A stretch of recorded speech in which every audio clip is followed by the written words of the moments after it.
Hello friend, સ્વાગત છે તમારું મારા કિચનમાં। આજે આપણે બનાવીશું બટાકા પૌવા, જે દરેક ગુજરાતીઓના ઘરે બનતા જ હોય છે અને ખાવામાં પણ ખૂબ જ સ્વાદિષ્ટ હોય છે। તો ચાલો આજની રેસીપી બનાવવાનું શરૂ કરીએ। તો ફ્રેન્ડ્સ, વિડીયોને બિલકુલ સ્કીપ કર્યા વગર તમે જોશો। તો ફ્રેન્ડ્સ, મારી ચેનલને સબસ્ક્રાઈબ કરી લેજો તો તમને મારા નવા વિડીયોના નોટિફિકેશન મળતા રહે। તો ચાલો શરૂ કરીએ। બટાકા પૌવા આપણે એકદમ સરળ રીત સાથે બનાવીશું। તો આપણે અહીંયા લીધા છે, તો આપણે પૌવા લઈ લીધા છે। તો પૌવાને આપણે પાણીથી ધોઈ લઈશું। 2-3 પાણીથી આપણે ધોવાના છે। તો આ રીતે મેં તૈયાર કરી લીધા છે, તમે જોઈ શકો છો। તો હવે આપણે એને સાઈડ કરી દઈશું। બટાકા પૌવા બનાવવા માટે મેં અહીંયા એક બટાકાને સમારી લીધો છે અને 2-3 લીલા મરચાં લીધા છે। એક વાસણમાં આપણે 2 ચમચા જેટલું તેલ નાખીશું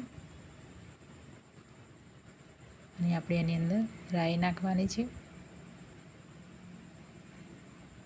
રાઈ બરાબર તેલની અંદર બરાબર સતળાઈ જાય પછી એની અંદર આપણે બટાકાને નાખીશું।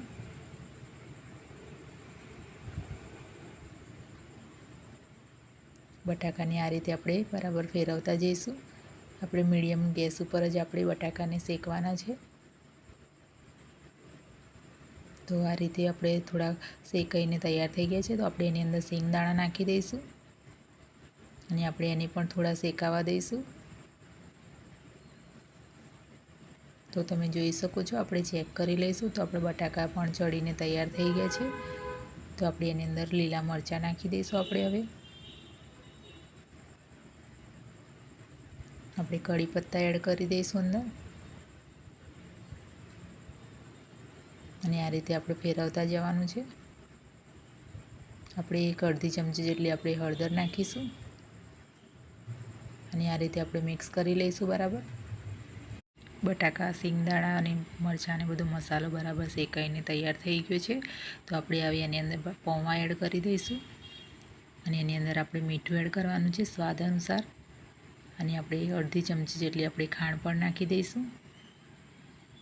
હવે અડધું લીંબુ લઈ લઈશું, આપણે એની અંદર નીચોવી લેવાનું છે આ રીતે અને હવે બરાબર આપણે મિક્સ કરીશું। તો ફ્રેન્ડ્સ, લીંબુ, ખાંડ અને મીઠું આ રીતે ઉપર નાખવાથી તો અને ફેરવવાથી બટાકા પૌવાની અંદર બરાબર મિક્સ થઈ જાય છે। તો આ રીતે આપણે હવે ઢાંકીને મૂકી દેવાનું છે। 1-2 મિનિટ માટે આપણે ઢાંકીને મૂકી દઈશું। તો તમે જોઈ શકો છો, આપણા બટાકા પૌવા એકદમ ખીલીને તૈયાર થઈ ગયા છે અને એકદમ છૂટા છૂટા આપણા પૌવા તૈયાર થઈ ગયા છે, તમે જોઈ શકો છો। તો આપણે હવે ગેસ બંધ કરી દઈશું। હવે આપણે એની અંદર દાડમના દાણા નાખી દઈશું આપણે અંદર અને આપણે બરાબર ફેરવી લઈશું એને। તો એકદમ સિમ્પલ રીત સાથે આપણે બટાકા પૌવા બનાવ્યા છે। તો ફ્રેન્ડ્સ, મારી આ રીત સાથે તમે એકવાર જરૂરથી ટ્રાય કરજો। તો તમે જોઈ શકો છો, જોતાં જ ખાવાનું મન થઈ જાય એ રીતે આપણા બટાકા પૌવા તૈયાર થઈ ગયા છે। તો એક ડીશમાં આપણે સર્વ કરી લઈશું। સવારમાં ગરમ ગરમ ચા સાથે બટાકા પૌવા ખાવાની ખૂબ જ મજા આવે છે। તો ફ્રેન્ડ્સ, એકવાર જરૂરથી ટ્રાય કરજો। હવે એની પર આપણે સેવ એડ કરી દઈશું। બીટને પણ આપણે છીણીને ઉપર નાખવાનું છે આ રીતે। હવે આપણે ઉપર કોથમીર પણ એડ કરી દઈશું। જો તમને મારી આજની આ રેસીપી પસંદ આવી હોય તો મારે એ ચેનલને લાઇક, શેર, સબસ્ક્રાઈબ કરવાનું ભૂલતા નહીં। તો ફરી મળીએ એક નવી રેસીપી સાથે। Thank you for watching my video.